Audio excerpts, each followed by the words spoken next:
പറ്റി ഒരു സുബ്ഹാനല്ലാഹ് എല്ലാം കഴിയോ? സുബ്ഹാനല്ലാഹ് പറ്റി ഒരു സുബ് രണ്ടക്ഷരം ചെല്ലാൻ കഴിയോ? ഒരു വിരലനക്കാൻ കഴിയോ? അത് ലാസ്റ്റ് ശ്വാസം വരെയല്ലേ ഉള്ളൂ. 40 കൊല്ലം പള്ളിയിൽ ബാങ്ക് കൊടുത്താൽ ഈമാനില്ലാതെ മരിച്ചുപോയ ചരിത്രമുണ്ട് കിതാബിൽ.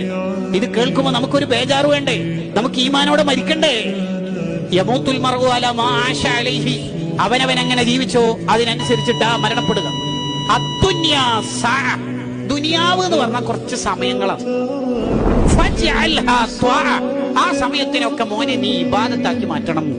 ഒരാൾക്കും മഹ്ശറയിൽ പോയിട്ട് പറയാൻ കഴിയൂല എന്ത് 24 മണിക്കൂർ കിട്ടി എന്നുള്ളതൊക്കെ എന്താ ചെയ്യേണ്ടതെന്ന് ഒരു പിടുത്തം കിട്ടിയില്ല. അങ്ങനെയൊക്കെ പറയുകയോ ഈ 24 മണിക്കൂറിന്റെ ഉള്ളിൽ എന്താ ചെയ്യേണ്ടത് ഒരു പിടുത്തം കിട്ടിയില്ല.